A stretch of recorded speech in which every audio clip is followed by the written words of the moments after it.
Olá, pessoal! Sejam bem-vindas e bem-vindos ao Papo de Outlier, o podcast da GAVB, a consultoria de dados do Grupo Boticário.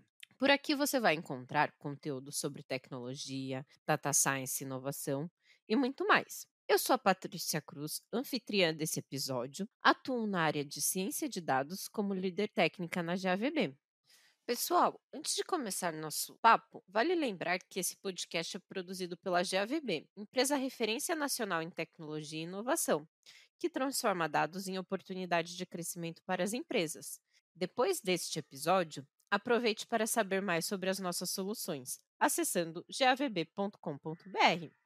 Mas fique tranquilo que as nossas redes sociais vão estar na descrição desse episódio.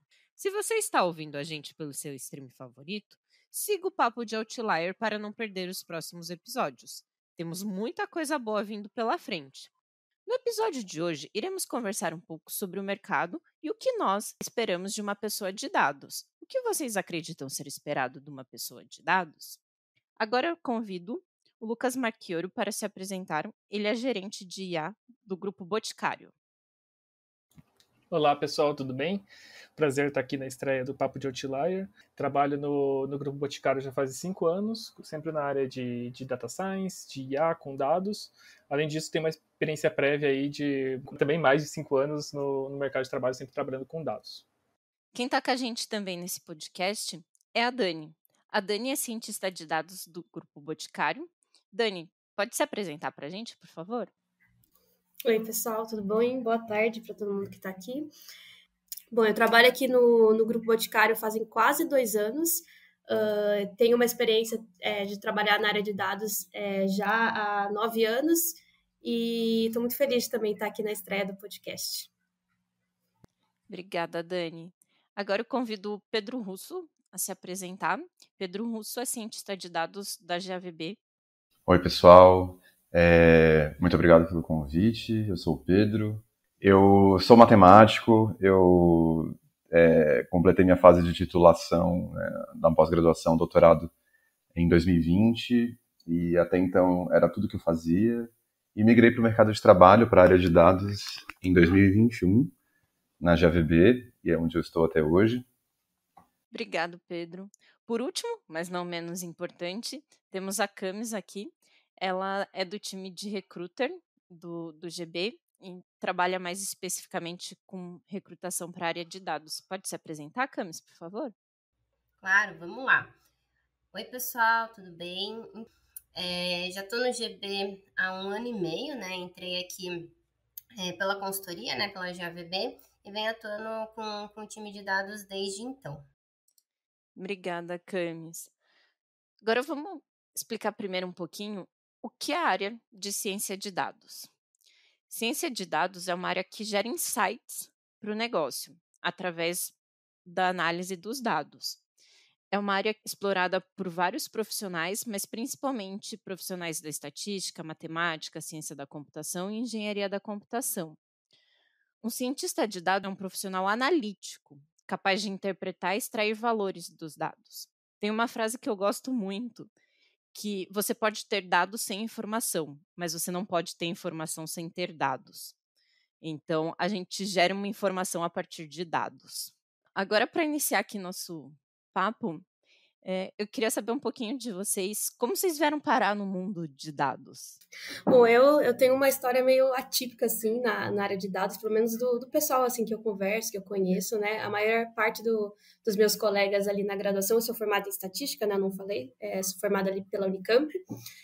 A maioria do pessoal entrou em segunda, terceira opção. Eu não, eu quis descobrir estatística meio sem querer. Eu estava no ensino fundamental ainda. Minha irmã, ela foi prestar Unicamp também como trainee, ela nem estava na época de prestar de fato o vestibular. E aí a gente foi num encontro que a Unicamp faz, chama Unicamp de Portas Abertas, que é basicamente abre a universidade para os estudantes do ensino médio, para que eles conheçam sobre os cursos, né, entendam aí qual é a área que eles querem ir, né. E eu fui com ela nesse dia e ela estava super indecisa, passou em todos os estandes possíveis e eu estava já muito cansada de esperar ela. E aí eu vi que tinha um estande que era da estatística, né? E estava cheio de jogos, de mágica, de probabilidade. E eu fiquei lá escutando o pessoal falando, né, e jogando só para esperar ela. E desde aquele dia, eu não esqueço a data, foi 1º de setembro, eu saí com um panfletinho na mão, né, explicando por que estatística era a profissão do futuro. Acho que eu estava na 8ª série, né, por aí, estava no finalzinho do ensino fundamental 2. E aí eu saí falando que eu queria fazer estatística e continuei desde então com essa minha ideia na cabeça e entrei na estatística. E da estatística para a área de dados, né, é meio que um caminho bem fácil de entender o porquê, né? Acho que a estatística ela traz muita base para a ciência de dados, né? Então foi um caminho que já foi mais linear nesse sentido, assim, mas sempre foi algo que me encantou e eu gosto do quanto a gente consegue aprender sobre o mundo com os dados, sabe? Então, foi esse caminho de descobrir e quis muito, sabe? Diferente de alguns caminhos que às vezes as pessoas mudam, né? De profissão ao longo da jornada, de trabalho. E acho que é muito legal a gente se descobrir, assim, onde a gente gosta de estar, né? Então, tive a sorte de descobrir isso bem cedo, assim. Ah, legal, Dani. E teve algum momento que você pensou, nossa, não, estatística não é para mim, essa carreira com dados não faz sentido? Ou você, desde o momento que você entrou na graduação, você achou que fazia sentido? Vixe, eu acho que é difícil alguém entrar no qualquer, sei lá, eu tô chutando aqui, tá? Mas eu fico pensando, olhar para qualquer graduação e a pessoa não ter pensado o que eu vim fazer aqui, sabe? Pelo menos estatística, e você também fez estatística, né? É um curso muito denso, muito teórico, em grande parte dele, né? A gente tá falando sobre olhar para o mundo, olhar para os dados, entender. E aí você chega na graduação, é só fórmulas e letras e coisas na sua frente. Então, acho que sim, muitas vezes eu pensei o que eu vim fazer aqui. E eu sou uma pessoa que eu tenho um lado humanos, da humanas, assim, bem apurado também. Eu gosto muito de conversar com pessoas, né? Trocar, me relacionar. Então, a graduação em si, eu achei ela bem pesada, assim. Foi um período em que eu repensei muitas vezes a minha escolha.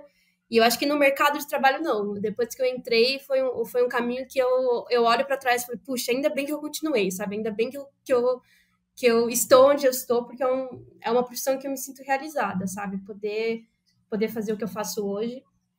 Então, hoje em dia, essas dúvidas são menos frequentes do que era lá no início da minha carreira e do que principalmente foi na época de graduação mesmo.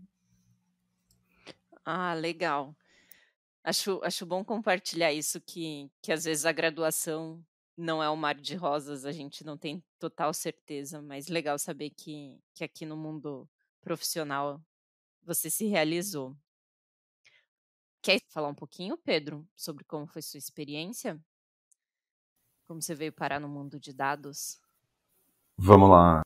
Falando um pouco de trás para frente, para pegar o gancho do que a Dani estava falando, né, de ter esse lado de humanas aflorado, aquela cena de início de filme, né, que quebra a cronologia e já mostra um pedaço do que aconteceu depois.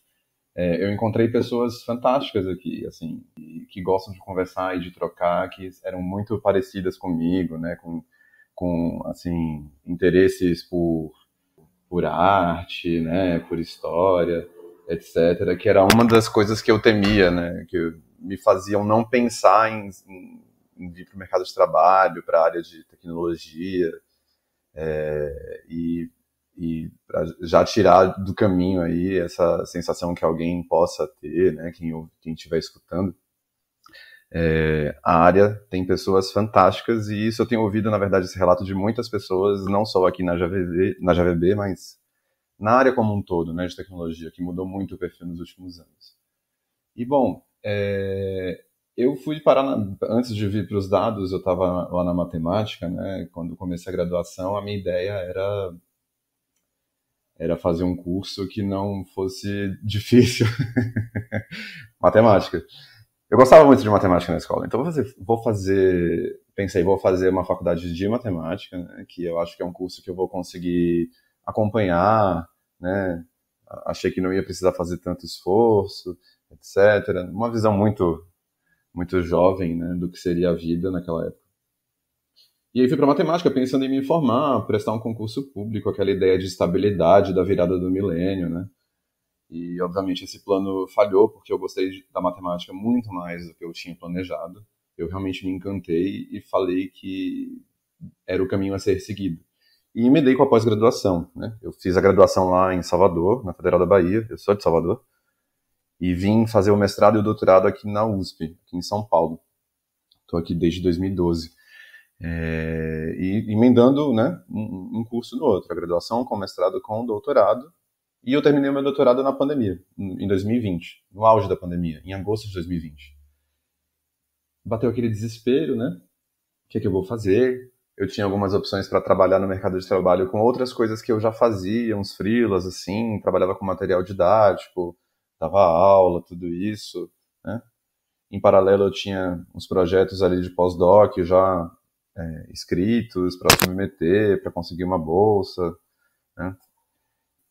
Eu comecei a conversar com as pessoas que estavam em situação parecida, ou que tinham passado por uma situação parecida um pouco antes. E muita gente estava migrando para a área de dados, né? Pessoas principalmente o pessoal que fazia matemática aplicada, eu fiz a matemática abstrata, o pessoal que vinha da aplicada falando que essa transição era possível, né?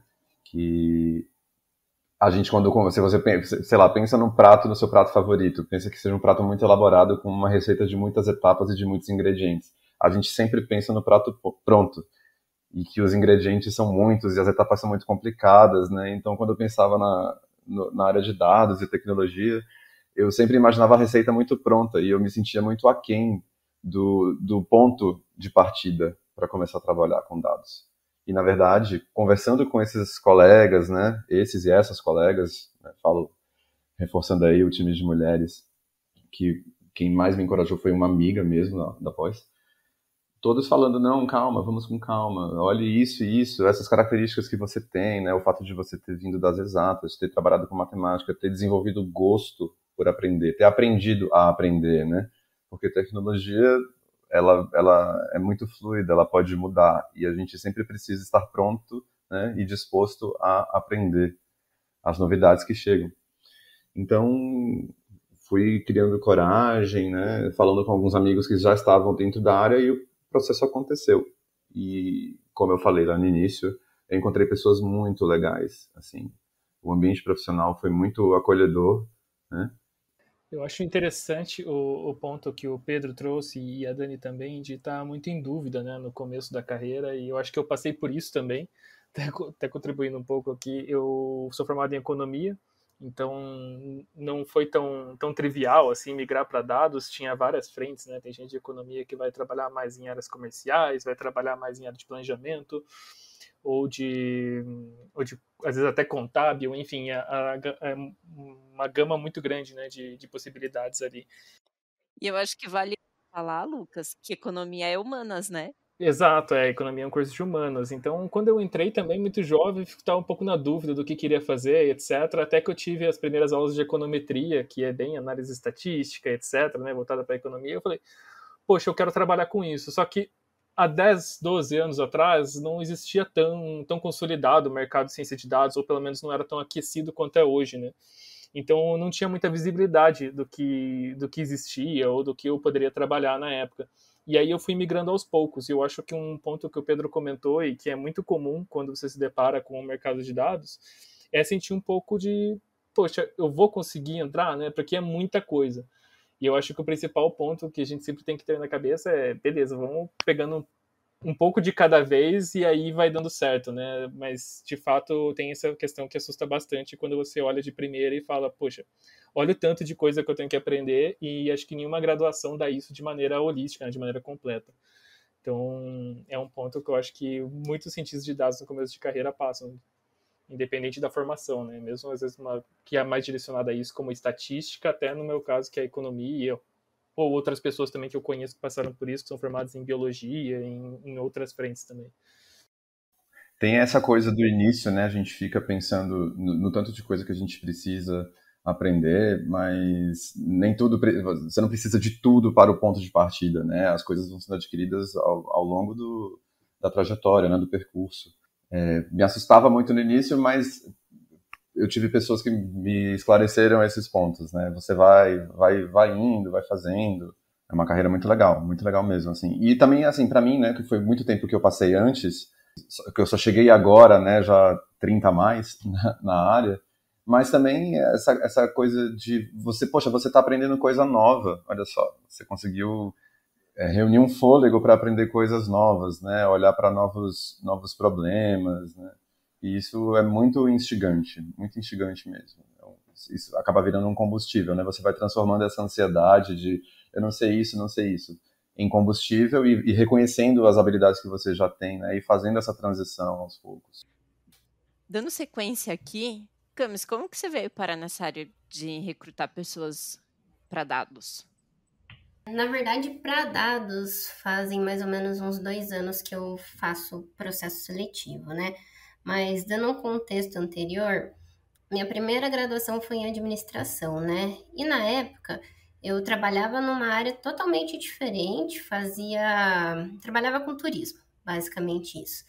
E durante a graduação em ADM, eu sempre pensava, puxa, eu quero um dia trabalhar com recrutamento e seleção, né? Mas não sabia na época como entrar. Tentei várias vagas de estágio em várias empresas diferentes e sempre ouvia não, não, não, não. Eu pensava, gente, mas como que essa galera vai reprovando as pessoas sem basicamente nem conhecer? E isso meio que me fez ter o interesse de trabalhar com recrutamento justamente para entender por que as pessoas não passavam, né? E logo depois que eu terminei a DM, eu falei, eu vou começar a fazer psicologia para ver se eu consigo entender um pouco mais e um pouco melhor sobre isso. E logo em seguida, assim que eu me formei em ADM, eu já iniciei o curso de psicologia. E quando eu comecei a fazer a graduação em psico, começaram a surgir algumas oportunidades para trabalhar com recrutamento e seleção. E foi justamente nessa época, ali no meu 3º ano, se eu não me engano, em psico, que eu comecei de fato a trabalhar com recrutamento e seleção. Só que na época era o recrutamento e seleção tradicional que a gente conhece, né? Com vagas mais operacionais e administrativas. E conforme eu entrei ali na empresa que eu estava, né? Eu ouvia muito falar sobre recrutamento de tecnologia. Só que a empresa que eu estava, ela não trabalhava muito com essa frente. Eu falei, ué, vou começar a estudar por conta para atuar com recrutamento em tecnologia.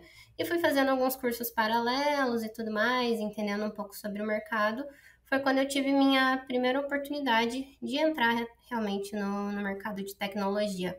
Na época, a empresa que eu fui era uma empresa de consultoria de SAP e basicamente a gente só fazia vaga de SAP mesmo, né? Mas fui entendendo um pouco melhor como funcionava o mercado, entendendo como que era, entendendo também um pouco do perfil desses profissionais que, em comparação com os outros profissionais que eu fazia recrutamento, era completamente diferente. E depois que eu saí dessa consultoria SAP, né, eu fui trabalhar numa outra empresa que foi quando eu comecei a ter contato um pouco maior com a área de dados, né? Além de fazer vagas de dados, BI, engenharia, ciência de dados, também fazia vagas para a área de desenvolvimento, suporte, enfim, um pouquinho de cada coisa que surgia. Mas eu fui me aprofundar mesmo na área de dados quando eu entrei no GB, que foi justamente para trabalhar na diretoria de dados, né? Eu entrei pela GAVB na época, atendi ali o time de BI e part-time eu fazia também as vagas ali da diretoria de dados. E foi um mundo muito à parte para mim quando eu comecei a atuar com recrutamento para a área de dados, mais focada de certa forma, né? Porque eu percebi o quanto é diferente de recrutar para outras vagas em tecnologia. E diferente por quê? Porque eu tenho uma percepção de que a área de dados ela é muito mais unida e tem muito mais...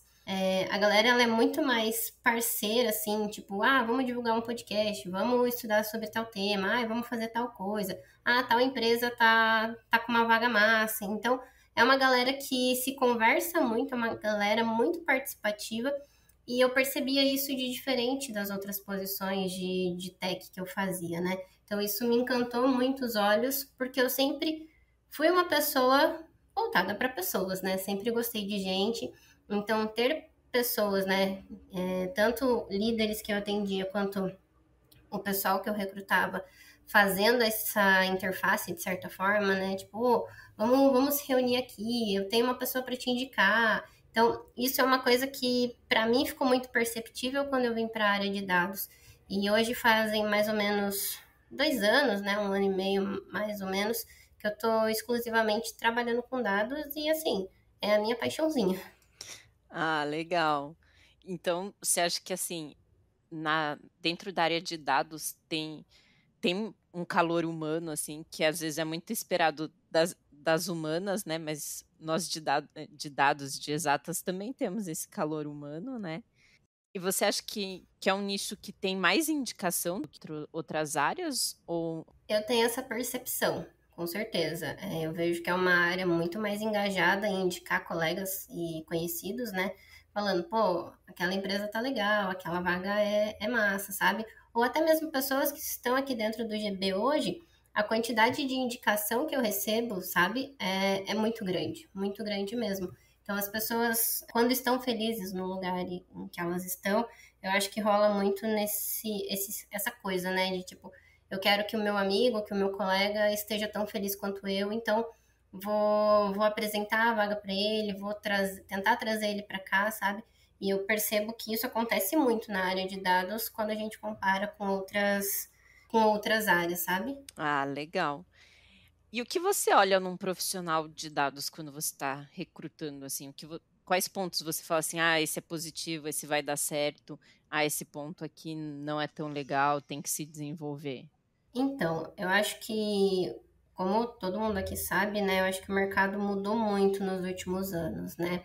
E quando a gente olhava para um profissional de dados, de tecnologia de modo geral, a gente sempre tinha a impressão de que era aquela pessoa um pouco mais nerd, que ia ficar quietinho, que não ia conversar com ninguém, que só ia ficar ali no computador programando e não ia ter interação humana com ninguém, né? E isso é uma coisa que eu venho percebendo de diferente nos últimos tempos e que é uma coisa que eu busco nos profissionais que eu contrato. Uma pessoa que não vai ficar só ali no computador programando, mas que seja uma pessoa que goste, não necessariamente goste, né? Mas que, pô, tem um mínimo de contato humano, que tem interesse em aprender, que tem interesse em se desenvolver. Uma coisa que é muito perceptível, principalmente para a área de dados, as coisas mudam o tempo todo. Cada dia está surgindo uma tecnologia nova, uma ferramenta nova. E se é uma pessoa que minimamente não gosta de estudar, com certeza não vai ser alguém que vai ter uma carreira super brilhante lá na frente, né? Então, toda vez que eu vou fazer um processo, eu tento entender se essa pessoa minimamente tem interesse em aprender, tem interesse em adquirir novos conhecimentos, né, e aprimorar os conhecimentos que ela já tem, e também que tem ali uma boa comunicação. Não precisa ser, nossa, a pessoa mais extrovertida, mais comunicativa do universo, mas que não seja aquela pessoa que só fique me respondendo sim, não, talvez, ok.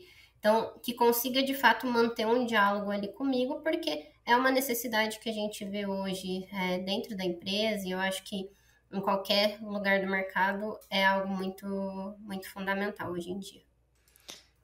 Eu acho que uma coisa que, ouvindo a Camis, eu fico pensando, eu acho que se eu olho para os profissionais que eu mais admiro, assim, dentro da área de ciência de dados, eu acho que uma característica em comum que eles têm é de saber que aquilo que eles estão produzindo, né, aquele resultado, aquele modelo, aquela análise, seja o que for que eles estão fazendo com dados, isso tem um propósito, né, tem um porquê de existir e isso não dá para desassociar, né? Você não pode só tentar, sei lá, rodar seu modelo e achar que aquilo vai te dar o resultado sem entender onde aquilo está sendo inserido.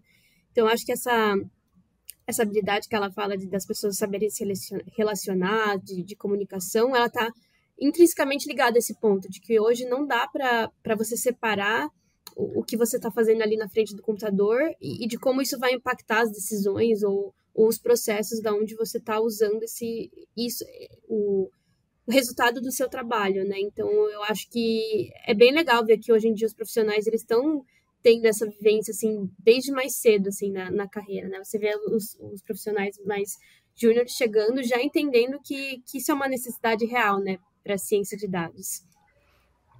Concordo muito aqui, Dani. Eu acho que tem um ponto de... É aquele ponto que a gente estava comentando anteriormente, né? Quando a gente começa a olhar para a carreira de cientista de dados, iniciando na carreira, etc., a gente se assusta com o tanto de coisa técnica que tem para fazer, e de fato tem muita coisa técnica para você aprender, e uma base técnica é super importante.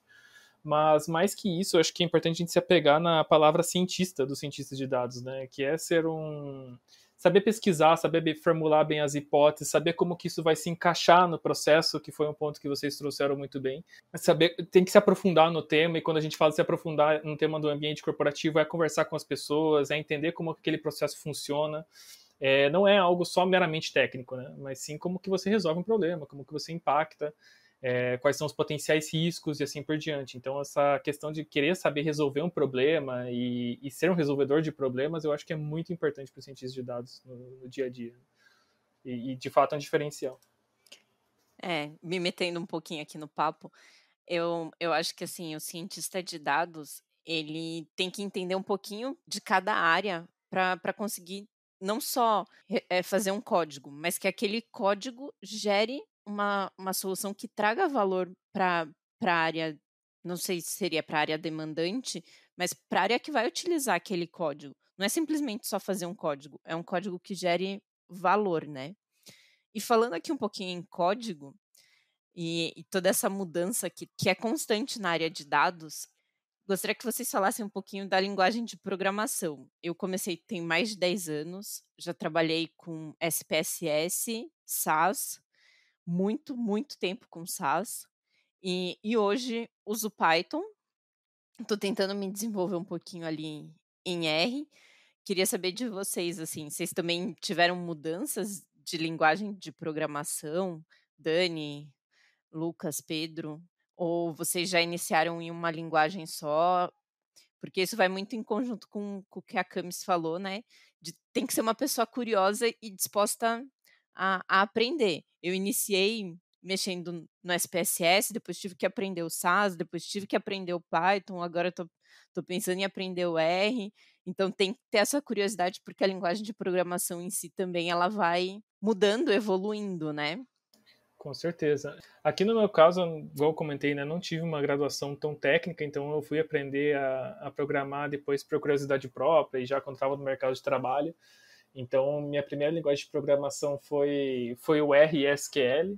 Depois trabalhei bastante com SAS também, então instituição financeira, etc. O pessoal usava bastante SAS na época. E era onde eu mais atuei e aprendi a programar de forma mais pesada ali. Depois eu aprendi a mexer no Python. Hoje aqui no Grupo Boticário a gente tem a nossa stack toda em Python, então eu acabei migrando para o Python quando eu entrei aqui no grupo há 5 anos atrás.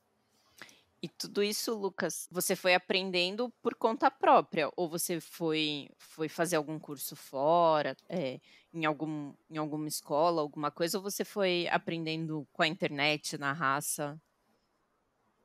Acho que múltiplas fontes, assim, Paty. Então eu comecei aprendendo muito sozinho. Tinha algumas frentes que eu olhava e falei, puxa, não consigo passar daqui.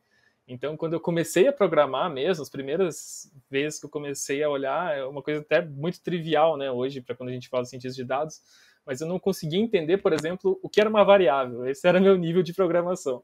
E aí eu fui atrás, fiz cursos e tudo mais, aí depois pegava, olhava alguma coisa que eu queria aprender de forma mais específica, por exemplo, resolver um problema que eu tenho no trabalho, ia lá e entendia como que eu poderia fazer isso, e aí buscava mais fontes externas. Mas também me apoiei muito em cursos para aprender de uma forma geral, aprender mais sobre as linguagens de programação de uma forma mais abrangente. Ah, legal. Quer compartilhar um pouquinho, Pedro, da sua experiência? Sim, dei risada no mudo aqui sobre a questão de variável, né? Uma coisa que me acompanhou por 15 anos no sentido matemático lá. Tem a ver, uma coisa que a Camila falou, né, da questão da generosidade, das indicações, né? As pessoas são muito entusiasmadas, vamos gravar um podcast, vamos compartilhar o que a gente consome uns com os outros. Eu já vivi um pouco isso, mas num contexto muito acadêmico, né? Porque hoje, se você tem uma dúvida, desde que não seja um problema em aberto, né, lá na matemática, você, no Stack Overflow, tem fóruns, né, tem plataformas em que as pessoas trocam muito, né, o conhecimento, ajudam com resolução de problemas, etc. E eu, quando migrei disso, fiquei feliz de ver que na área de dados, tecnologia, em geral, as pessoas também são muito generosas, elas compartilham bastante. Como o Lucas também falou, em múltiplas fontes a gente consegue encontrar material para aprender, né, a programar. E confesso que esse era um dos ingredientes que eu achava impossível de ter na minha receita lá para me inseri no mercado, numa carreira de dados, assim, porque eu tinha aversão à programação. Eu fiz um curso de pinceladas de Fortran em 2000 e bolinha, né? Eu não gostei, eu falei, eu acho que eu não quero isso, eu prefiro ficar no giz colorido. Fiquei nesse casamento com a matemática raiz e não, simplesmente nunca mais liguei o computador, né? Metaforicamente falando. Achava que isso seria uma grande barreira, né? Nossa, eu vou precisar programar, eu vou precisar aprender a dar ordens para a máquina, porque programar, no final das contas, é você dar ordens para uma outra entidade fazer uma tarefa que, num tempo excepcional, né, que você não faria. Mas você precisa ter o controle exato do que você está mandando ela fazer. E aí, o ingrediente que parecia impossível, né, programar, na verdade, eu descobri que não era um ingrediente único. Você precisa de capacidades menores e complementares, né? Como dar a ordem, né? Aí você precisa saber o que é uma variável. Então, são conhecimentos menores. E aí eu descobri que nesse universo de conhecimentos menores, eu já contemplava alguns. Eu falo assim nesse sentido, tentando me aproximar mais de quem eu era antes de chegar, porque eu tenho muita esperança de que o que a gente fala aqui chegue nas pessoas que eu gostaria de ver do lado de cá, né? Os últimos anos foram muito transformadores, assim, tem muita gente com muito potencial que pode vir para o lado de cá da área de dados, mas que ainda está nesse limbo, né, entre a academia e o mercado de trabalho. Então, também, como o Lucas falou, foi em múltiplas fontes eu busquei aprender como programar, né? Hoje eu programo em Python e SQL, PySpark. A coisa flui, destaco de novo a generosidade da comunidade, né? Nenhum problema é tão grande que ninguém tenha um tijolinho para colocar, para pavimentar a sua estrada, né? Sempre vai ter alguém que já deixou lá a sua contribuição e fala, não, assim, né, nessas ferramentas técnicas, né? O compartilhamento de informações técnicas, né, é bem grande. Então é possível, sim, um pouco de paciência, mas em alguns meses a pessoa já consegue escrever seu próprio código, né? E aí, uma vez do lado de cá, no mercado de trabalho, né, já ali dando os primeiros passos na própria carreira, a própria trajetória vai trazendo as novas demandas, né, e a pessoa vai aprendendo mais e mais e mais e mais e mais. Mas é isso, não é impossível. Eu achava que seria, mas não foi. Uma coisa que eu fico pensando aqui, e a Camis vai saber bem dizer isso, uma coisa que eu percebo muito na área de ciência de dados é que hoje a gente tem profissionais com formações muito diversas, né? Tem profissional que veio da computação, tem gente que vem de engenharias diversas, economia, estatística, e eu acho que cada uma dessas áreas de formação, elas dão uma base em termos de linguagem de programação muito diferente, né? E falando da minha experiência, quando eu me formei, no curso que eu fiz não tinha nenhum curso formal assim para programar, né? Então eu saí muito crua nesse sentido de programação. E aí logo no meu primeiro emprego eu encontrei gente, a maior parte das pessoas que trabalharam comigo na época vieram da computação e olhava para o lado e falava, nossa gente, essas pessoas sabem programar muito, eu não sei nada perto delas, né? Então para mim sempre foi uma pedra, assim, sabe? Que eu olhava e eu via, como comentaram, como se fosse algo muito grande, assim, que tivesse na minha frente, que parece muito difícil, né? No começo, quando você não tá acostumado. Eu comecei ali com R também, que é muito uma linguagem... Na verdade, não, eu tive uma disciplina na graduação que eu fiz em C++, mas foi uma só. E aí depois comecei com R, que era quando tinha exemplos, né, nos livros, em tudo era geralmente R, e eu fui migrando para outras, trabalhei com SPSS, hoje em dia quase tudo em Python e SQL também, mas sempre foi algo para mim que foi desafiador, assim, sabe, de sempre ser algo que eu olho e falo, puta, eu não sou muito boa nisso, sabe, das frentes que envolvem a ciência de dados, talvez por essa bagagem anterior de ter visto lá no começo eu muito defasada perto dos meus colegas de trabalho, sempre foi algo que eu fiquei assim, nossa, preciso me desenvolver e preciso melhorar nesse aspecto. E eu acho que isso acaba fazendo muito parte do nosso dia a dia, de sempre olhar para o lado e vai ter alguém melhor, vai ter alguém pior, porque é uma área que está sendo muito diversa hoje em dia, né? E eu acho que tá aí a grande oportunidade de a gente conseguir ter essas trocas e generosidade que o Pedro comentou, que eu concordo muito com ele, né? De você ter gente do seu lado que vai te ajudar a desenvolver naquilo que você não é tão bom ou naquilo que você pode ser melhor, né? Então, eu acho que é muito massa ver o quanto eu me desenvolvi nesse aspecto e o quanto as pessoas que estavam ao meu redor me ajudaram para chegar nesse lugar, sabe? Uma coisa que é importante quando você está nos primeiros passos aí da vida profissional é você ter segurança que você pode errar, sabe? Você tá naquele ambiente que tudo bem se não der certo e você tá ali muito para aprender num primeiro momento, né? E eu acho que eu tive sorte de estar em lugares que deixaram eu me sentir dessa forma, sabe? Que eu poderia aprender e que ali era um lugar seguro. E eu acho que faz parte desse processo de aprendizagem, de você trocar muito com seus colegas. E com certeza eu aprendi muito com quem estava do meu lado para chegar hoje no nível de programação que eu tenho hoje, além dos cursos, né, que o Lucas comentou. E eu acho legal comentar também que a Dani falou, né, essa questão de uma rede de apoio é super importante e muitas vezes a pessoa não tem, né, não tem colegas, etc., que estão interessados em migrar de área, etc., mas eu acho importante sempre destacar que a comunidade tech, no geral, ela é muito unida, né, então existem vários fóruns na internet, várias comunidades por aí que a pessoa pode se juntar. Então, por mais que às vezes no seu dia a dia você não tem alguém, existem vários meios aí na internet de você encontrar essa rede de apoio. Acho que isso é um ponto super, super legal, né, da comunidade hoje em dia.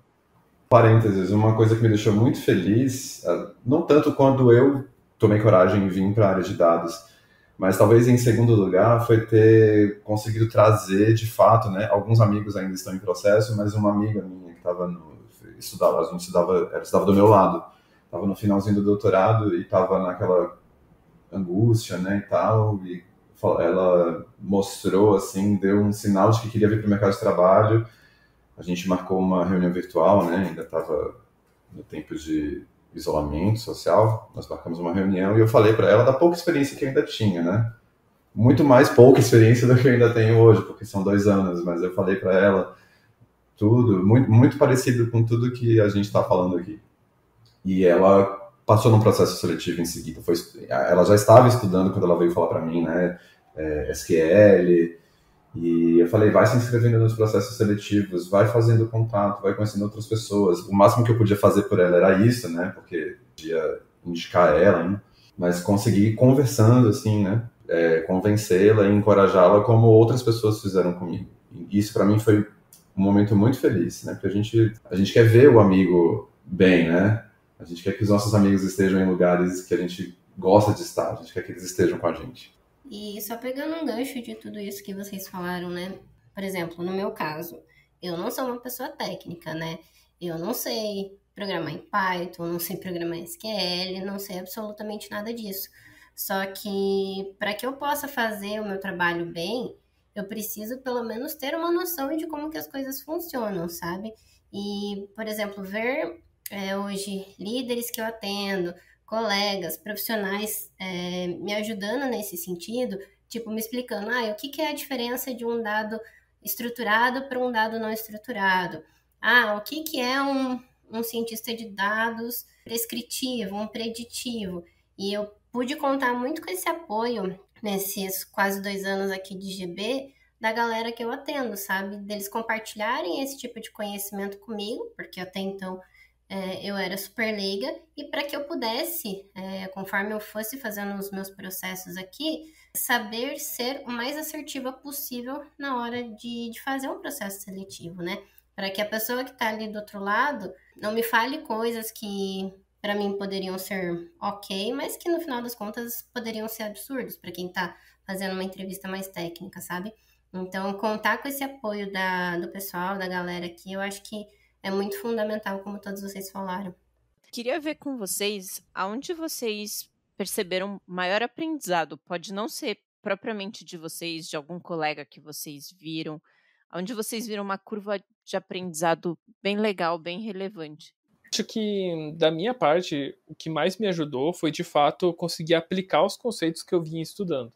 É muito difícil você fazer isso quando você ainda não está no mercado de trabalho ou quando o teu trabalho não te dá brecha para você fazer esse tipo de coisa, né? Que a maioria das vezes acontece isso enquanto você está estudando ali. Então, o que eu recomendaria sempre é, por mais que você esteja estudando, esteja fazendo algum curso, ou às vezes até lendo por conta própria, é tentar pensar em algum problema e tentar solucionar aquele problema a partir de uma abordagem de ciência de dados ou do ponto que você está estudando. Isso me ajudou muito a fixar e conseguir generalizar e, de fato, aplicar o problema, sabe? Eu consegui sair de um paradigma só de programação, de um Hello World da vida para algo que de fato resolvesse um problema. Conversa também com o ponto que a gente estava conversando antes, né?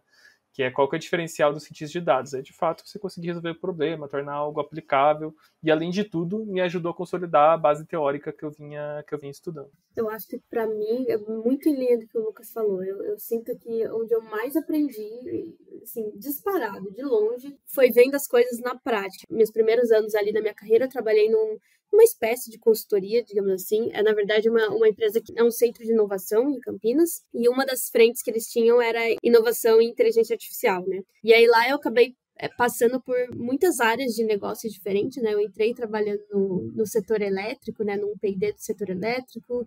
Depois fui para trabalhar em fraude, internet banking, cartão de crédito. Fui para a área de medicina, enfim, foram muitas áreas diferentes que eu acabei passando, e eu sinto que o que mais me desenvolveu foi, eu acho que em linha até do que a gente falou lá no começo, né, de entender o problema real, né, de poder conversar com quem vai usar o produto que eu vou desenvolver e entender aquilo na prática. Eu acho que foi onde eu mais consegui entender de fato, sabe, que qual é o trabalho de uns cientistas e ver algo que é desenvolvido para uma área de negócio, por exemplo, trabalhei em fraude no setor de cartão de crédito, e aí depois eu fui trabalhar em fraude no setor de saúde, assim, qual que é a relação que tem nessas coisas, né? Será que é porque são áreas de negócios muito diferentes, não existe um conhecimento que dá para ser reaproveitado, sabe? Então, olhar para isso, entender que o modelinho lá que você faz no Python, na linguagem que você está trabalhando, vai se tornar algo legítimo ali na prática, eu acho que foi o que mais mudou meu olhar. Hoje a gente tem muitas pessoas que fazem algo que eu acho muito legal nos processos seletivos, que são buscar desafios, por exemplo, do Kaggle, né? Que tem dados que são mais manipulados, mais certinhos, mas tem muitos dados reais também, né?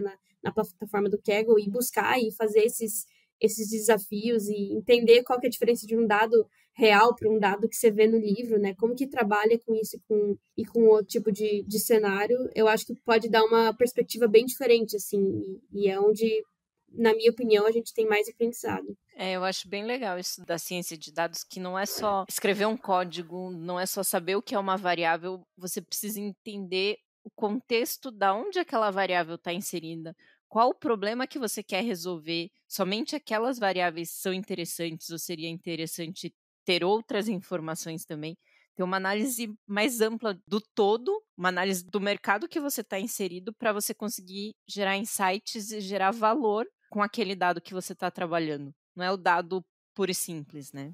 Com certeza. E aqui eu acho só importante a gente falar, né? A gente tem falado muito de prática, etc., mas a consolidação teórica tem que andar muito em linha, né? Então, para você conseguir aplicar algo de fato, você tem que conseguir fazer as duas coisas, né? Não é só uma ou outra, assim. A gente tem comentado muito da parte prática também, porque é a parte menos abordada nos cursos e etc. Mas é super importante você ter uma base teórica bem forte e contínua, né? Então, sempre você ir estudando e conhecendo e buscando mais, até porque as tecnologias vão avançando. E é super importante esse ponto também. Logo no começo, quando eu comecei a trabalhar, assim, a forma como a tecnologia desenvolveu hoje, eu lembro quando eu estava nesse projeto que eu citei, que eu trabalhei com cartão de crédito, você tinha que extrair os dados, você conseguiu o dado 6 meses depois para conseguir usar ele de fato. Imagina, num cenário que tem tanta volatilidade, né? As pessoas encontram formas novas, diferentes de fazer fraude todos os dias, né? Então, 6 meses depois, seu modelo não tinha muita usabilidade, né? É uma área que é bem volátil ainda hoje, né? E a tecnologia que se usava lá atrás, hoje eu olho para trás e falo que isso aqui hoje seria nada, assim. Desenvolveu muito rápido em pouquíssimo tempo, né? Então, acho que muitas das coisas que a gente está falando aqui, daqui a poucos anos, meses talvez, elas já vão estar obsoletas, né? Então, acho que esse ponto é bem fundamental, da gente estar sempre olhando quais são as ferramentas novas, tecnologias novas, porque certamente elas, em pouco tempo, vão fazer parte do nosso dia a dia e espero que facilitando a nossa vida, né? O que eu ia falar da fala do Lucas, da questão de as duas coisas terem que andar, né, linearmente independentes, né, não só a prática, mas a teoria tem que estar muito bem cuidada, muito em dia, né, a gente tem que estar muito em forma, né, digamos assim, da teoria. Uma situação muito desafiadora, mas acho que isso tem muito a ver também com o lugar de onde eu vim, academia e tal, onde a técnica sempre estava assim em primeiríssimo plano, né, você tinha que ser extremamente técnico, rigoroso, e geralmente poucas pessoas envolvidas na resolução de um problema, senão você sozinho. Principalmente na consultoria, né, à medida que eu vou adquirindo mais experiência, eu vejo que são muitas pessoas envolvidas em diferentes etapas do processo e a gente precisa ter uma capacidade de comunicar muito forte. Valioso, assim, saber falar direitinho sobre o que você faz e conseguir dar esse panorama, né, de uma maneira confortável para quem não necessariamente é da área, mas da técnica que você usa, né? Quanto mais você consegue se aproximar do coração da técnica, né? Mostrando ele para uma outra pessoa que não necessariamente é da área técnica, mas que também está envolvida na resolução do problema, né? E que isso seja feito de uma maneira confortável, melhor. Então isso, eu sempre penso isso com muito cuidado, assim, né? Que é uma coisa que os meus líderes sempre falaram, assim. Cuidado para não ficar técnico demais, né? Cuidado para as explicações, né? Porque a técnica ela tem que ser excelente, apuradíssima enquanto você faz o seu trabalho, mas depois a gente precisa comunicar isso para as outras pessoas, né? Isso para mim foi um desafio e isso para mim eu penso que eu vou ter que aprender sempre, assim, ter que sempre prestar atenção nisso. Eu queria complementar com algo que não tem basicamente nada a ver com a técnica, mas que é muito importante que a gente vá aprimorando dia a dia, que é a nossa capacidade de resiliência. Às vezes a gente tá lá cheio de dúvida, como que eu vou seguir nesse projeto, ou nessa informação, ou nessa análise, e a gente se frustra, né? Puxa, não consegui sair desse ponto hoje, pô, não consegui sair desse ponto durante uma semana. O que eu preciso fazer, né? Então, eu acho que essa capacidade de resiliência, de às vezes dar um tempo para a cabeça, vamos fazer uma outra coisa, pensar num outro cenário que eu estou vivendo aqui, depois eu volto para esse mesmo problema, sabe? Eu acho que isso é algo que, quando a gente é mais novo, né, falta muito, pelo menos pensando no meu cenário, quando eu era mais nova, de um pouco de falta de resiliência, e que eu vejo que hoje em dia é algo que eu consigo trabalhar mais, é algo que é muito cobrado de mim todo santo dia, né? Que nem, gente, a gente trabalha com recrutamento e seleção de profissional de tecnologia, né? Quantas e quantas vezes, um dia antes de iniciar, a pessoa fala: então, Camila, desculpa aí, mas eu tô desistindo da vaga. Se a gente não tiver essa capacidade de resiliência, é tipo um choro por dia, de verdade. Eu entendo que isso também deve fazer muito parte do dia a dia do cientista de dados, que às vezes está lá construindo um modelo, pensando fora da caixinha de como fazer aquele modelo funcionar, e às vezes a coisa não anda, não anda, não anda.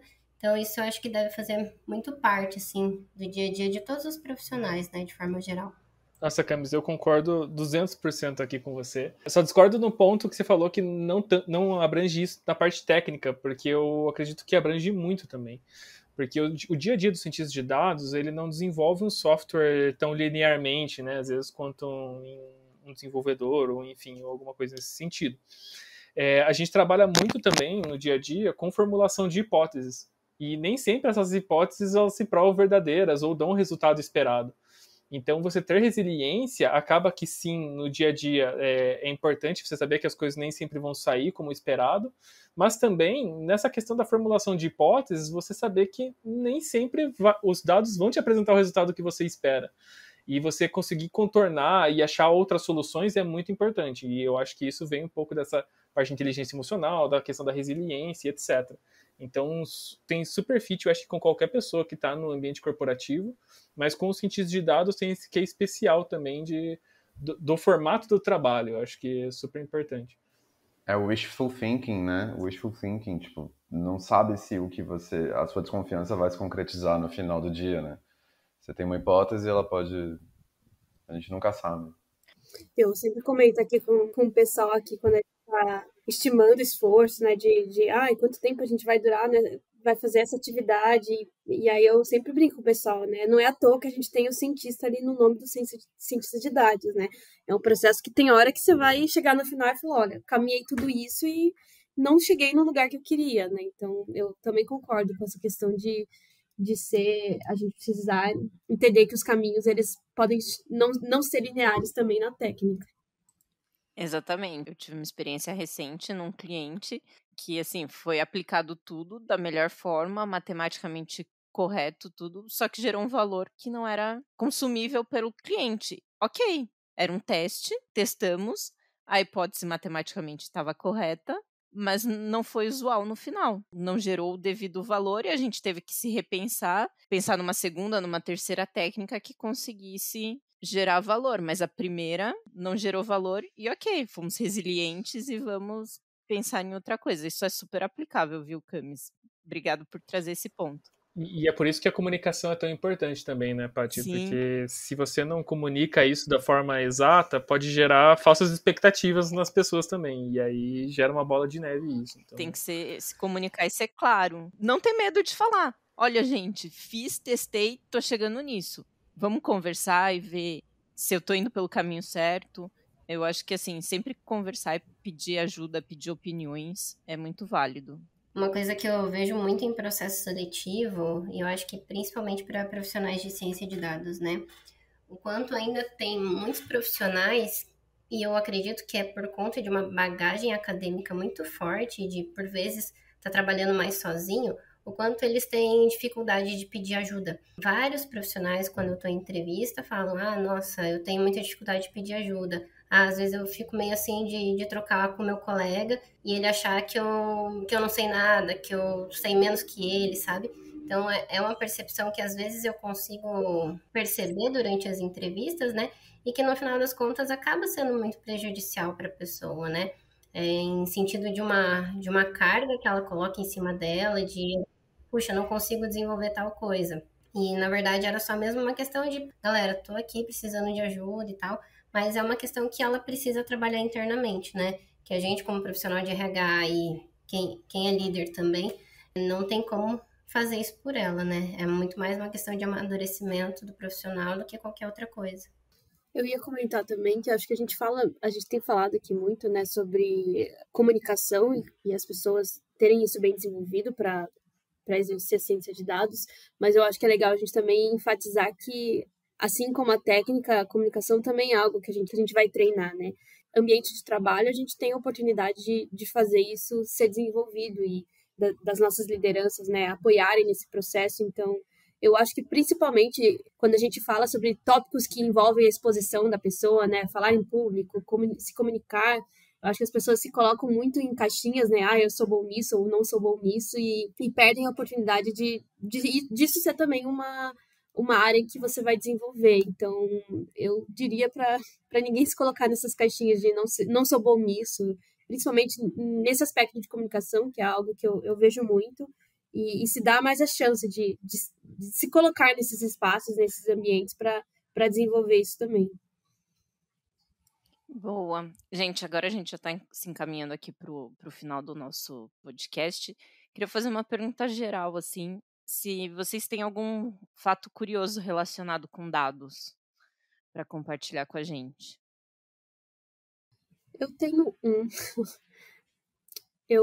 um tempo atrás, um colega que trabalhou comigo numa empresa, ele me chamou com um grupo de crianças, eram crianças de 9 a 14 anos, tinha um adolescente também ali no meio, criar uma especialidade de inteligência artificial dentro dos grupos de escoteiros do Brasil, né? Parece que eu não entendo sobre o assunto, então se algum escoteiro estiver escutando a gente, talvez eu fale alguma bobagem, mas pelo que a gente vê, né, daqueles pins, né, que eles fazem alguns cursos, eles queriam criar essa área de inteligência artificial. E aí eles me chamaram para, em conjunto com essas crianças, para a gente desenvolver essa especialidade, né, que basicamente seria entender o que se precisa aprender para saber sobre o assunto ou falar que você sabe minimamente, né. Então, junto com essas crianças, eu fiquei uns 10 meses em plena pandemia, então a galera continuava firme e forte, mesmo fazendo os encontros remotos. E aí a gente criou, né? E era muito difícil, assim, porque, imagina, a gente tá falando de ciência de dados, a gente tá falando sobre matemática, que aquelas crianças têm sonho ainda, né? Como se faz. Não sabe o que é uma matriz, por exemplo, na idade que eles tinham, né? Então, como a gente explica sobre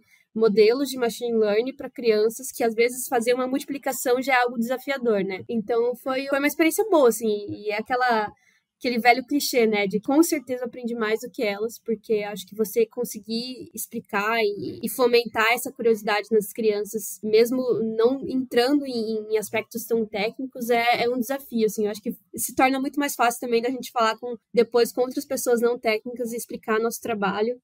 Então foi um processo para mim de muito aprendizado e para mim a concretização do como a gente tem mudado assim de mindset em torno das gerações assim, né? A gente finalizou esse processo aí de trabalho com elas que fizeram toda a ideia, criando um debate de como a inteligência artificial vai impactar os trabalhos do futuro em termos de ética, né? Então, entrar em assuntos de desenvolve um carro automático, como que você ensina em situações de perigo, né? Então, eles fizeram um debate muito, muito, muito legal. Então, para mim, é algo que para mim eu guardo com muito carinho, assim, esse tempo que a gente fez juntos e tá para sair, assim, não sei que pé que tá, mas vai ter aí, os escoteiros do Brasil, vai ter uma especialidade de inteligência artificial, que eu tive uma parcelinha de ajuda aí junto com esse grupo de jovens e crianças. E sim, essas coisas sempre abrem nossa mente para coisas novas, né? Aqui a gente se encaminha para o final do nosso podcast. As principais mensagens que a gente tem da área de ciência de dados é uma área para todo mundo, para quem quiser se aventurar. É só ter vontade de aprender, pedir ajuda quando for necessário. E é uma área muito unida, que as pessoas se apoiam muito. Não é uma área onde cada um vai trabalhar isoladamente. Não, nós trabalhamos muito junto, gostamos disso. E é uma área... Sou suspeita a falar, mas é uma área muito divertida, assim. A gente vai deixar o LinkedIn dos convidados na descrição do podcast. Pedir para vocês seguirem a gente nas redes sociais. Teremos outros episódios do podcast Papo de Outlier. Dizer que a ciência de dados ela não caminha sozinha, tá? Nós temos engenheiros de dados, MLOps, BI, entre outras diversas áreas que nos apoiam, faz com que nosso trabalho seja mais simples, mais leve. E se vocês tiverem alguma curiosidade de alguma dessas profissões ou maiores detalhes sobre algum ponto da ciência de dados, deixa seu comentário aí que a gente esclarece, pode até fazer um podcast só sobre isso. Eu só queria, na verdade, agradecer pelo convite. Acho que foi um papo muito bacana, muito rico e principalmente para quem vai escutar isso depois, acho que consegue tirar bons insights dessa conversa. Então, galera, de verdade, muito obrigada pelo convite e muito obrigada por esse bate-papo. Queria agradecer o convite de poder compartilhar um pouquinho e talvez inspirar outras pessoas que estão entrando nesse meio, né? Queria também trazer uma fala convidando mais mulheres para se juntar a esse time, né? Acho que cada vez mais a gente tem visto mulheres entrando em ciência de dados e cada vez que eu vejo uma, eu fico com o coração quentinho, né? Eu acho que na época que eu comecei tinham pouquíssimas e hoje já tem muitas, então eu sempre falo isso porque para mim é algo muito importante. Eu acho que é sempre bom a gente ver outras mulheres em lugares que a gente já quis estar, né? Reforça aquilo que eu disse no começo. Acho que é sempre bom a gente estar em lugares que deixam a gente à vontade para a gente aprender e isso nos tornar a nossa melhor versão como cientista de dados, né? E é isso. Obrigada aí pelo papo. Também agradeço muito a participação aqui, o convite. Fico bem feliz de poder contribuir um pouco com a experiência aqui que a gente tem e como a Dani disse, a gente precisa muito de pessoas e perfis diferentes do que a gente já tem em tecnologia. Diversidade de pensamento é muito bom, sempre é bom, ainda mais num ambiente como ciência de dados, que é um ambiente super dinâmico, que a gente sempre está discutindo, pondo ideias à prova. Então, se você gosta de um ambiente dinâmico, gosta de estar aprendendo, gosta de desafio, acho que é uma boa área para se entrar num bom momento. Queria só agradecer pela oportunidade e fico à disposição também para eventuais contatos. Também vou deixar aqui meu agradecimento, reforçar a minha esperança de que a audiência esteja cheia de pessoas interessadas em vir para a área, né? Pessoas que ainda não estejam na área e queiram vir para cá. Dizer uma outra coisa também, assim, geralmente a gente gosta de fazer outras atividades, não necessariamente aquilo que a gente leva como profissão, né, no nosso dia a dia, na lida. Geralmente a gente gosta de algum hobby, né, ou praticar outras atividades artísticas, etc. Aqui na ciência de dados eu vejo que tem sempre muito espaço para a gente usar essas outras atividades, né, colocar em prática essas outras atividades, essas habilidades, né, para incrementar a comunicação, para enriquecer os ambientes de testar as nossas ideias, né, e nos relacionarmos uns com os outros. Então, tem muito espaço para a diversidade de pessoas e para cada pessoa, para a diversidade de talentos e de ideias que ela com certeza vai trazer para cá. Fica aí a sementinha para que daqui a um tempo a gente converse com novas pessoas, né? Obrigadão, gente. Obrigado por embarcarem nessa com a gente. Muito obrigado por terem aceitado esse desafio. E eu acho que a gente conseguiu passar um pouquinho da mensagem do que é... Um pouquinho não, bastante. do que é ser um cientista de dados.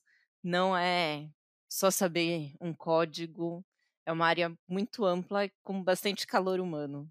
Muito feliz aqui com o nosso bate-papo. Obrigadão e até os próximos. E esse foi o segundo episódio do podcast Papo de Outlier. No próximo episódio, nós vamos falar um pouco sobre os modelos de trabalho e os equipamentos necessários para que o cientista de dados possa desenvolver de forma plena o seu papel. Então, segue a GAVB nas redes sociais e o nosso podcast para não perder os próximos episódios.